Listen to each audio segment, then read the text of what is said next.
Sua banda no Egito foi declarada um grupo terrorista em países do Oriente Médio e creditada por inspirar insurgências islamistas ao redor do globo. Por quê? Pois bem antes de grupos como Hamas ou Al-Qaeda, a Irmandade Muçulmana uniu poder político ao fundamentalismo religioso, tornando o Islã uma ferramenta revolucionária. Mesmo assim, a Irmandade cresce não só no Oriente Médio, mas também na Europa e partes dos Estados Unidos da América, onde alguns de seus maiores apoiadores usam ternos, não túnicas. Então, como um grupo proibido por grande parte do mundo muçulmano se tornou uma força poderosa no Ocidente? Quase um século após sua fundação, a Irmandade Muçulmana não é mais apenas um movimento egípcio. É uma das redes islamistas mais influentes do mundo. Fundada em 1928, a Irmandade surgiu como um pequeno movimento radical que defendia o retorno ao Islã puro, rejeitando influência ocidental, secularismo e modernidade.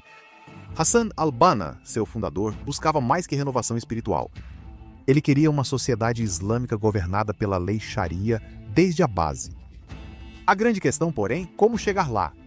Hoje, a Irmandade está presente em vários continentes, atuando em partidos, instituições de caridade, milícias e grupos extremistas. Isso ajudou a acender revoluções, alimentar guerras civis e traçou o projeto ideológico para o Hamas, Al-Qaeda e até mesmo o Estado Islâmico do Iraque e da Síria. Em comunidades muçulmanas, do Cairo a Copenhague, é provável encontrar vestígios da Irmandade. Opera através de escolas, mesquitas, ONGs, hospitais e grupos de estudantes. Alguns focam em educação e bem-estar social. Outros foram acusados de espalhar ódio, impor segregação de gênero, minar valores democráticos e promover terrorismo. Em Gaza, a conexão não é sutil. O Hamas se declara o braço palestino da Irmandade Muçulmana. O estatuto do Hamas está impregnado da ideologia da Irmandade, combinando objetivos islamistas com resistência armada. Na Turquia, o partido governante surgiu das raízes ideológicas da Irmandade, unindo revivalismo religioso e nacionalismo.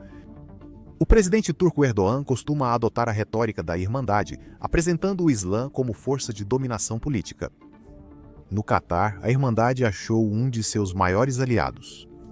O governo do Catar deu refúgio aos líderes da Irmandade, financiou organizações simpáticas e usou sua mídia estatal, como a Al Jazeera, para amplificar vozes alinhadas à Irmandade em todo o mundo árabe. Mas nem todos estão a bordo. Desde os anos 1930, a Irmandade Muçulmana expandiu seu alcance pelo Oriente Médio, Europa, Ásia, África e Estados Unidos da América, frequentemente gerando debates acirrados.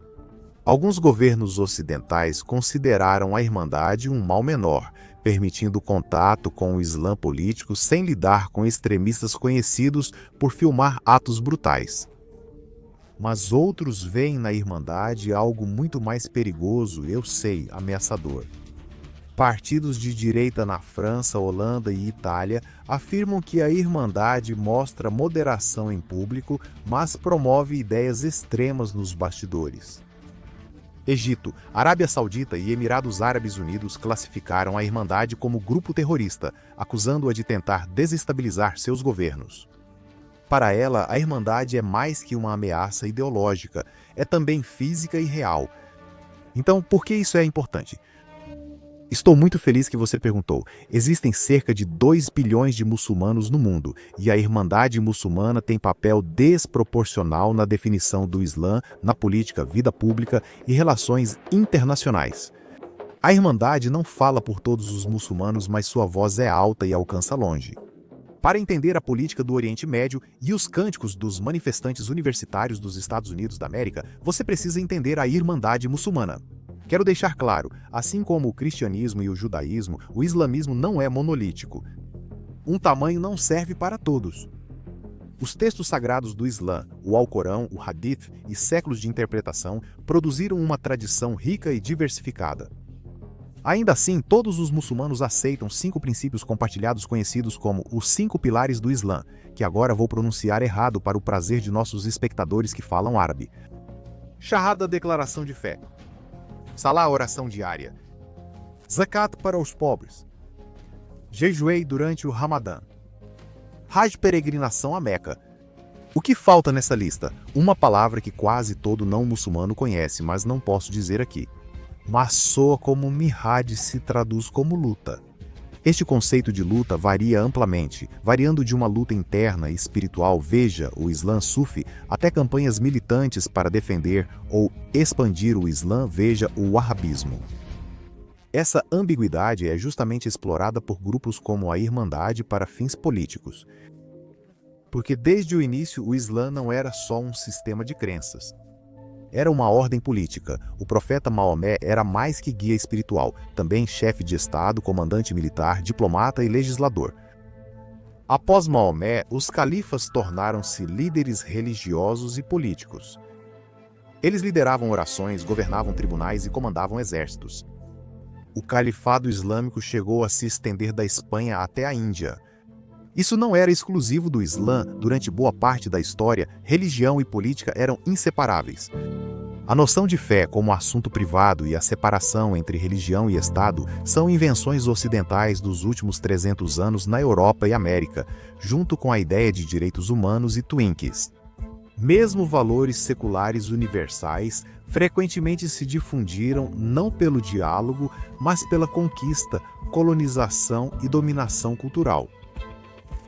Especialmente Twinkies, quando a Irmandade e outros islamistas rejeitam a democracia ocidental, rejeitam mais do que a política. Eles estão rejeitando uma visão de mundo inteira que separa a religião e a política. No início do século XX, muitos muçulmanos viam os valores ocidentais como instrumentos de dominação colonial e ameaça ao Islã. Então, em 1928, em uma pequena cidade egípcia, um professor de 22 anos fundou um modesto movimento com um poderoso slogan: "O Islã é a solução". Simples, porém significativo. Ele via o Islã não só como religião, mas como um sistema completo de vida, lei e governo. Ele nomeou seu movimento Irmandade Muçulmana. A visão de Al-Banna foi moldada por décadas de ocupação europeia, o surgimento do nacionalismo secular e o que muitos viam como a decadência moral das sociedades árabes sob o domínio ocidental. A estratégia da Irmandade é o ativismo de base, criando escolas, clínicas, mesquitas e instituições de caridade para reconstruir a sociedade muçulmana. Com os regimes seculares impostos pelas potências europeias no mundo árabe, a frustração entre muçulmanos cresceu e a mensagem da Irmandade se espalhou. Espalhou-se rápido pelo Oriente Médio e depois Europa, América do Norte, Ásia e África. Alguns capítulos? Alguns permaneceram pacíficos, outros se radicalizaram. No fim dos anos 1970, a influência da Irmandade chegou a um teto de vidro. Proibida e perseguida no Egito e em todo o mundo árabe, a Irmandade foi empurrada para a clandestinidade. Alguns membros mais jovens ficaram inquietos e queriam pegar em armas. Nos anos 80 e 90, insurgências islamistas eclodiram no Egito, Argélia e além, muitas vezes inspiradas ou fragmentadas da Irmandade. O custo humano atingiu centenas de milhares. Com o aumento da repressão, muitos islamistas fugiram para a Europa ou para as montanhas do Afeganistão, onde surgia uma nova guerra.